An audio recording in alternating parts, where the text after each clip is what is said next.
We're back. This episode of Franchise Hockey Manager Series, we are back at the World Juniors. Last episode, I think I skipped quite a bit. I essentially made the playoffs and then got knocked out in the first round, a little bit of an upset.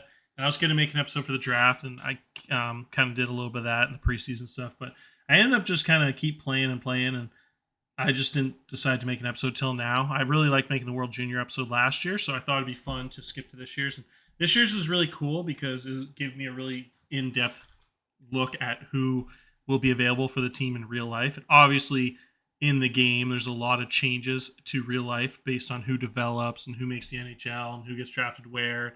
So it's just a totally different hypothetical, but there's a lot of similarities. So it probably is probably about like half the same team, but I thought it would be interesting. I might post it on the forum so people can kind of look that are in the Hockey Manager forums and stuff like that that are kind of predicting the 2023-2024 World Junior game. So really fun. Pick the team. I just picked the team and played the first game. I thought I would just sim to this point and let you guys see. Looks like we got a pretty nasty victory here. Real nice. Our goalie led in 3 goals, but he had 23 saves. Looks like we lit up their goalie a little bit. I think this game we lost last year 1-0, so it was pretty nice to get the bounce back. So welcome to Team Canada. So this team is top to bottom pretty deep. There was quite a bit of guys we missed out on. I will show you guys my short list for the team and show you all the guys we missed out on. If you sort by salary, you can see the NHL guys. So each of these guys made the NHL and would have been on the team, but not available. So Denton here is in like the NHL's like second line defenseman.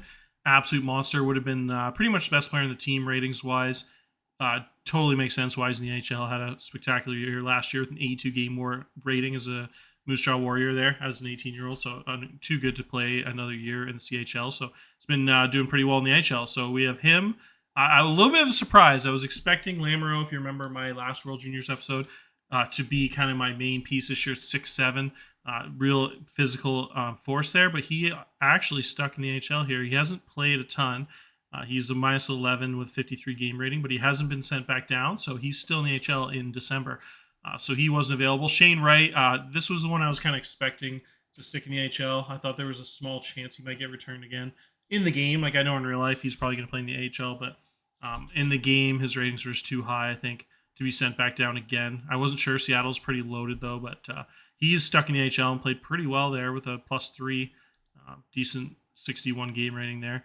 This is the real surprise of this dynasty. This guy isn't quite this highly rated in real life. In the game, he ended up being the 8th overall pick and progressing like crazy. He had a monster season last year, 66 points, and he stuck in the NHL this year in 31 games. He has 7 goals already. Incredible offensive rating. So he would have been, he's only 18 and he's in the NHL. So he's an absolutely incredible player that made the NHL right out of this draft year. So really special talent there in this world. And then Connor Bedard, no surprise. Unfortunately, in our world, he never really played the World Juniors much because we had an injury last year for him, so he didn't make it. And then this year, he's stuck in the NHL at 18 years old. So he is killing it in the NHL too. He has 18 points already in 32 games with 68 game rating, quite a bit higher than all these other guys in this list. So obviously how good he is. So he's not in the on the team either. And then the other surprise pick was 18-year-old Zach Benson. Played on the Winnipeg Ice there with Savoy last year. Had a monster season in the game with 86 points there, 34 goals. So he ended up going really high in the draft. I think in real life, he went even higher, like 10th or 12th overall or something. So in the game, he went 26 overall. And he's stuck in the HL at 18 years old, which is crazy for the 26 overall pick. Ratings-wise, he's just a fantastic skater. Obviously, has amazing offensive ratings. So another guy that would have been one of the first or second line left wingers. So we had quite a bit of guys miss out. And then for injury-wise, Tristan Leno would have been on the team. He probably would have been the first line right pairing defenseman. Was the former first overall pick of the Q draft. Went pretty high in the NHL. Second round to Anaheim. So he, unfortunately, is injured for this tournament. He's day-to-day. Dickinson, in the game, he probably ratings-wise should have been on the team. I really don't like taking underagers. I like taking the older, experienced guys for the World Juniors and letting these guys wait their turn when they're younger. But sometimes it backfires and you have a guy that doesn't end up playing. Like last year, we didn't have Denton on the teams. We were so loaded at lefty, and then this year he made the HL. So some guys actually miss out on the opportunity, unfortunately, when you do that. But it's a risk you gotta take sometimes. So with Dickinson, he's injured, and hopefully he'll be on the team next year. But it wouldn't shock me if he's stuck in the HL next year because his ratings are so high, and see how high he gets drafted. Poirier was injured. He was kind of young. I probably wouldn't have made the team. Had a shot though. Right D was probably our weakest spot, so it was really painful to lose both of those right D. The guy I just showed you above, Tristan Leno, and then another Q stud right D. So the two best right D are probably that guy and this guy. Lavoie in this game grew to 6'5" at only 17 years old, and he starts the game at 6'3". So in this world, he just turned into a monster, 6'5", like 208. Incredible offensive ratings, incredible leadership qualities and stuff. So he would have been awesome too, and he probably would have been the second pairing right D, but he unfortunately is injured too. He had a major injury, so pretty big loss to lose on those guys. So hopefully the right D doesn't end up hurting us too bad. And then in the game I just simmed, it looks like Owen Beck got injured, so we'll see. We might have to send him back too. He was kind of like the fourth line center. He made the team. He was on the team last year as an injury replacement and brought a bunch of good leadership. I was going to give him a letter. I don't think he can give letters in the game for the World Juniors, but he is a guy that really solid all-around game, really good offensively and skating-wise and leadership and mental. So that's kind of a small loss there, but we have so many centers it doesn't kill us. So anyways, that is the kind of story for who missed out and the injuries. So on to the actual team. Canada is loaded. So we'll jump right into it here. Starting goalie is Ty Young. I mentioned last year we brought him as an 18-year-old as the third goalie, kind of grooming him to be the starter this year. And so he's going to take over the number one role this year, but not really set in stone. These guys are all playing pretty well. Goalie was a tough choice. There's a lot of good guys. So I thought it'd be fun and realistic to go with the guys that were having the best season. So there's a lot of really highly rated guys like 870, 880 save percentages and kind of low on the goals saved above average here. But I thought I'd go with the guys who are performing best as kind of a tiebreaker. So Jacob was 6'4", having a really good 19-year-old season with a 907 save percentage. So we decided to bring him. And then the third pick is really tough. There's about 8 guys to choose from. But again, the same as I mentioned before, the tiebreaker was the fantastic season he was having. Best season out of all the top goaltender rating wise. So I thought he deserved that third spot. So I did it differently. I didn't bring an 18-year-old like I did last year. I just thought it'd be fair. This guy just earned a spot. I didn't want to bring an 18-year-old with like an 860 or 870 save percentage over this guy. So that was kind of the decision there. And all three of these guys will have a pretty fair shot. I think I'll start each of them in the first 3 games and kind of rotate them and see who plays well. Looks like Young let up 3 goals in the first game. But anyways, that's it for goalies. First line left pairing D is going to be Owen Pickering. He is a top 20 pick to the Pittsburgh Penguins in the real life draft, and he is 6'5", 223 with a monster shot, monster strength, really good two-way guy. Put him as a point shooter to take advantage of that 17 range 9 shot. So hopefully we can get a lot of power play opportunities with a big banging shot from the back end from him. The second line pairing D, I'm going with Kevin Korchinski. Real life, he made the team as an 18-year-old. In the game last year, I didn't bring him. I went with 3 19-year-olds on the left side. But this year, he got returned. I didn't know if he'd get returned from the HL. Got drafted really high. So he's a real big stud. I just went with him on the second line because I like the first pairing with Pickering. They're kind of interchangeable, though. Both fantastic players. And then we went with a couple OHL guys as the third pairing, and then the extra defenseman we brought. So Jariah and Donovan, just a really good, solid two-way guy. Kind of good at everything, just a ton of green in that profile. Having kind of like a nice career there in the OHL he has the OHL championship with Hamilton there a couple years ago. So I just thought there was a couple cool. I really want to. You'll see with his team. I went with AH and size as much as I could, and instead of going with the underage guys, they're a little bit faster and better offensively. I tried to make the third and fourth lines and the third pairing stuff defensemen. I really just thought it'd be fair to bring the 19-year-olds and let the 18, 17-year-olds have their chance next year. So I passed on some really talented dudes, but I just thought it's just a nice 6'2". I really want to go with a ton of length on this team, as you'll see. So I passed over a lot of small forwards too and went with the big body. So 6'2", 193, really good skater. Just kind of had all the boxes checked. And I also went with a really similar guy the very next pick, another OHL guy. Both guys went really high in the OHL draft a few years ago. Spencer Sova, 15 defensive read, really stood out to me. 6'1", almost 200 pounds. really high 14 team player. So I just thought I'd be able to rotate these two guys between the third spot there and then go with the stud NHL top picks in the first two lines there. And then the right side was a lot trickier. There was some major injuries for the top two guys that would have been on the team here. So it gave an opportunity for some other guys that probably wouldn't have made the team to jump and take their opportunity. And the same thing, I could have gone with some really talented 18, 17-year-olds. There was a monster 17-year-old. I just couldn't go with a 17-year-old over some of those good 19-year-olds. But the ratings-wise, he probably was quite a bit better.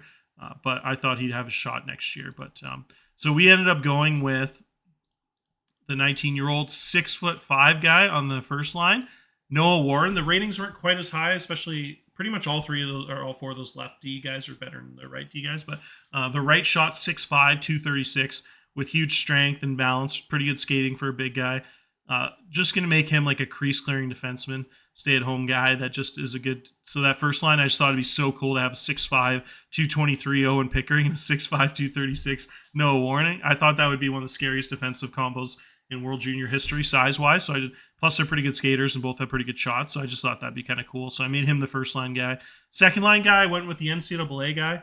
The size really stood out. There was just a ton of good 19-year-old defensemen. They're all like 5'11", 6 foot, 180, 175, 190. This guy just size and strength and big shot really stood out to me. So he was kind of the tiebreaker. Really good. And he was the only NCAA guy. I didn't want people to get mad. I wasn't taking any Americans, NCAA guys, and all CHL guys. So went with Fagaris here. Huge offensive ratings, huge body, just a really good fit for a second line D. And then the third line, we went with Jace Weir here. Ratings wasn't quite as good, but again, there just wasn't a ton of good options for right D. It was kind of down to him and that 17-year-old, and I went with the 6'2", 196 19-year-old as the tiebreaker over the more talented skating younger guy. So again, the ratings aren't quite as good as some of the other guys, but it's not far off. Like, it just doesn't seem like for how loaded Canada is, but on a lot of these other teams in the World Juniors, he'd still be like first or second best defenseman on the team. So he's no slouch at all. And he had a really good season last year with 43 points for Red Deer, plus 37 on the plus minus. So Jace Weir scrapped in with that, pretty much the last pick of the team. And then on to the centers, the real exciting part. The real shocker was Adam Fantillia's back. He didn't get signed. He went back to Michigan and is killing it there again this season. He's actually even better this year. It's an 81 game rating, dominating the NCAA as a sophomore. He was pretty much the best player in the tournament here, so he should be our first line center, captain, all that stuff. Was not expecting him to come back this season after last year, so really exciting to get him back. He is going to be a real big player in this tournament, so pretty exciting there. The first line center. Second line center was Nate Danielson. Unbelievable two-way player. He grew an inch too. He's 6'2", 205 now. Just incredible ratings. Pretty much a surefire pick. Him and Fantilli were kind of like locks on this team. Didn't even have to really. They were kind of like the first two guys I picked.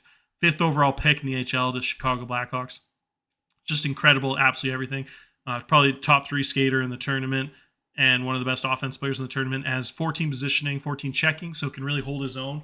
And just amazing overall rating. So having him as the second line center is pretty monstrous, as he'd be first line on most teams. So him and Fantilli are huge, 6'2", powerful centers.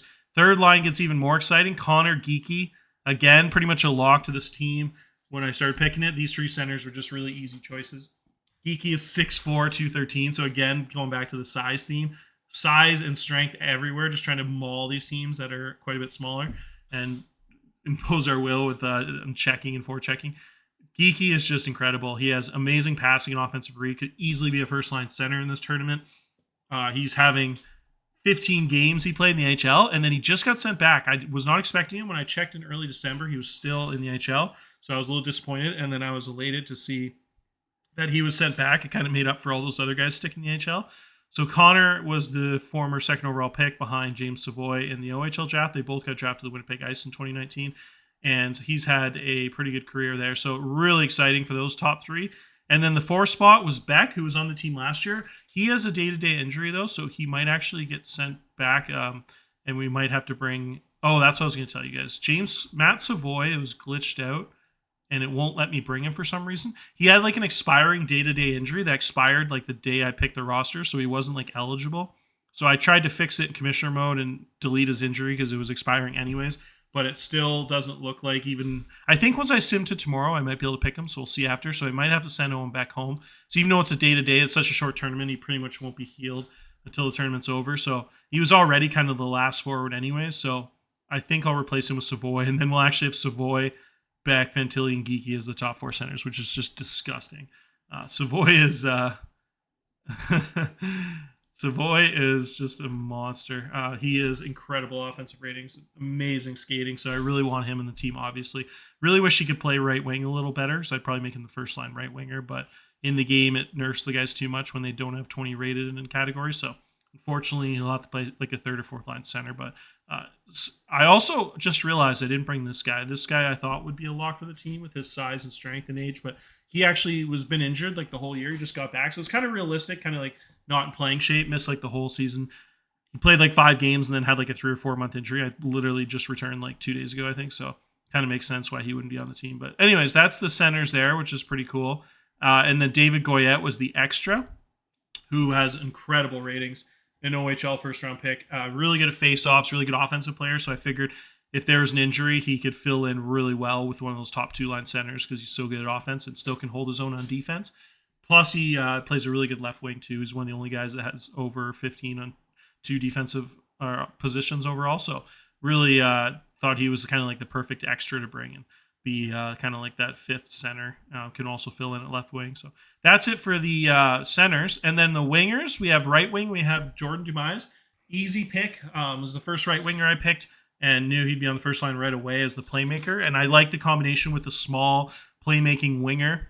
5'9", but in real life he was a dynamo and had 140 points for Halifax last season and was just insane. 109 in real life the year before that. So just one of the best offensive players Q has seen in a long time. He was just so good at passing and puck handling. I thought it was a perfect matchup with him and Fantilli together on the line. This Fantilli could play like that Todd Bertuzzi role, 6'2", big center, stand in front of the net, be physical, power forward type, and the Dumais as the playmaker on the wing. And kind of this makes up for the small size of Dumais having the big Fantilli in the middle. So I really like those 2 guys together. So I kind of knew right away that would be like the first line pairing between the center and the right wing. Second line, we have the really good Zemer here. Offensive ratings wise, as good as anyone. Really solid defensive read at 14, which is the most important one. Can really check and good positioning. So just incredible 2-way forward. Huge body, 6'1", 213, good skater. So checks absolutely every box, just like the perfect number 2 line right winger. That'll be a force in this tournament. And then we're a little bit weak with the 3rd and 4th right wingers. That was some really tough choices. I had a lot of really good 18, 17-year-old right wingers. Like it was absolutely disgusting how loaded we were at those positions to pick from. I passed on a ton of those guys, 18, 18, 17, 17, 17, 18. So all these underage guys just could have made the team. But I just figured, like I said, I really prefer taking 19-year-olds if it's pretty close. So these guys are probably quite a bit more talented. But I just, especially the fact that it was the 3rd and 4th line guys, I just thought it was, I went through the list forever. It took like half an hour making that decision. And I just really liked Sullivan for his defensive reads. I knew he'd be like a 3rd or 4th liner. So I just thought, I just love the fact that he was on Quebec, who has really successful team the last couple of years. So he's had a lot of success playing in junior hockey, and he's 19 and just plays hard, high mentals, really good stick checking defensive read, kind of like a shutdown winger. Pretty big too. A lot of those guys were like 175, 180 pounds. Just the guy that's almost 6 foot, like almost 200 pounds. So kind of the tiebreaker over some more talented guys, and almost the exact same with Stonehouse, another guy that's 6 foot, almost 200 pounds. Pretty much the same guy, a little faster, a little less defensive, but pretty good offensive ratings. So probably like the right side wingers and the right D are kind of the weakest spots on the team. But again, these guys aren't bad at all, not too shabby. I just really liked, he almost has a point a game with Ottawa this year, really good plus minus. 19-year-olds, just bringing the veterans there. I figured all these guys would have a shot next year. I might regret it. Cataford might stick in the HL next year. Gauthier just had insane ratings. He was really tough to pass on. As you can see, it might seem kind of silly passing on the more talented guys, but I figure all these guys will be on the team next year. You might lose 1 or 2 of them to the NHL, but Michaud was only 17, which is crazy. So I really didn't want to bring a 17-year-old over a bunch of 18, 19-year-olds that are deserving too. And then Massey, who was the CHL Rookie of the Year in real life, he has turned into a monster. He's also only 17. So next year we should be absolutely insane at right wing because there's like 10 of these guys to pick from that are 18 years old and 17. So even if 2 or 3 of them in the NHL will still have like 4 deep there. Shields has some pretty nice offensive ratings too. And then the toughest, probably the next guy that would have actually made it is this 18-year-old because he was so big and strong. I just took the 19-year-olds over him because it was pretty close, and he wasn't great defensively. He was a little better offensively, but he's just so big and strong. I really probably could have gone him pretty easily, but again, to repeat myself, I just really like taking the veterans there. So I figured Wood have a shot at the team next year if he doesn't stick in the NHL. So we'll see. Next year will be a tough decision at that right wing, but there's a lot of really good young players to pick from there. And then with left wing, we went with first line was the small guys. So we're actually pretty small in the first line with Dumas on right wing as 5'9", 175, and then for all 2 Q guys to play outside of Fantilli, I just really figured Fantilli's size would make up for it in the center there, and having these 2 ridiculously good skating wingers to flank him would be kind of fun. Veralt was just insane offensively. He stuck in the NHL for a lot of the season, and then he got sent back down. Has just played a couple games there for Gatineau, but a guy that spent most of the year in the NHL as a 19-year-old, really incredible skating, probably the best agility in the tournament, just to come back and be an offensive force in this tournament, teamed up with some really good offensive players in the first line. I thought would be a lot of firepower, so he's just a really good option at the left wing there. Tanner Howe is, I think, the only 18-year-old in the entire team. I finally went with an underage guy. I thought he'd probably be like a top 3 pick in the NHL this year in the game. He's developed like crazy. He's just an amazing skater. He's a late birthday guy, so he's actually like a third-year guy that hasn't got drafted in the NHL yet. So I thought there's a pretty good chance he'll actually be in the NHL at 19 next year. But yeah, just incredible stick checking, the best stick checking in the tournament, one of the best skaters in the tournament, and one of the best offense players in the tournament. So it's just a little bit too much to pass on, especially since we didn't have any stars at left wing that were like a big tiebreaker. So I just saw it out of all those 18-year-olds, it just felt like he was the best one to bring with just the overall skill set and how talented he was. And then Savoy was the third liner, left winger from Gatineau. So we have a couple Gatineau guys, which is kind of exciting. Savoy is really good at hitting, and he had really good offense, and he's 5'11", 200 pounds, nice big body, pretty good mentals. Gatineau's been really solid here. So I just thought it would be, so how weak we were at left wing, we just go with another 19-year-old. And kind of the tiebreaker for him was the fact that he could play center.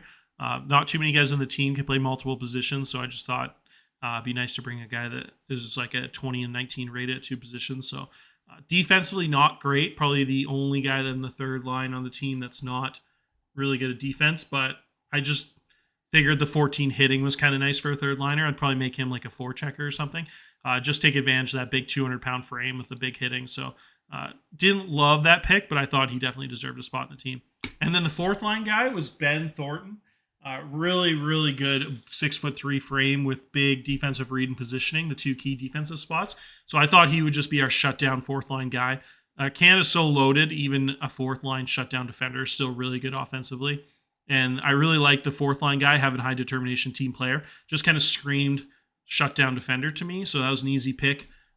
The ratings wise on defense aren't as good as you'd think for a big shutdown guy, but if you look at them closely, all the stuff that's low isn't quite as important. The main 3 are the 3 highest, and then his shot blocking is really good for a 4. Not too many guys have a 9 in that, so just I like the fact that he was just such a big body and defensive player that just has a good all-around game. So I really like that core of forwards I have. So if you look at the lines here, we have Fantilli, like I talked about, in the center here with the 2 small explosive Q wingers.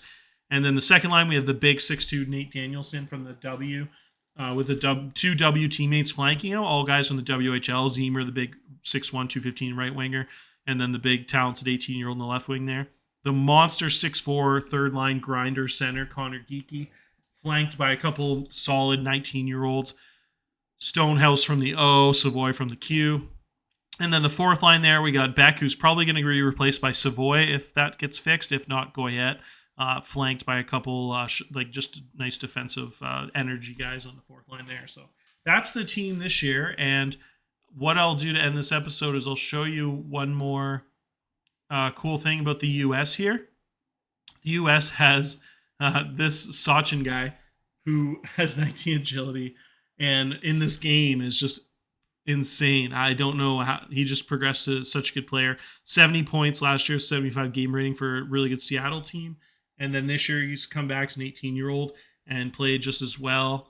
He has the ability to play center and right wing. So he's the Americans' highest rated player, but these guys are scouted without high accuracy. So could be kind of pretty far off here, but they have some really good looking players. If you kind of sort down like their best players here, really nice 6'2" right winger with some really good offense. Hunter, this is probably one of their best players. Ratings wise, he's such a pure offensive right D. Doesn't have amazing defense, but it's no slouch there. Offensive, one of the best offensive defensemen in the tournament. And then they have some pretty good goaltending too with a nice 18-year-old goaltender. So a pretty good American team. One thing I'll actually show you that I forgot about Canada here. I can't seem to get back to the main menu here. Let's go back to standings.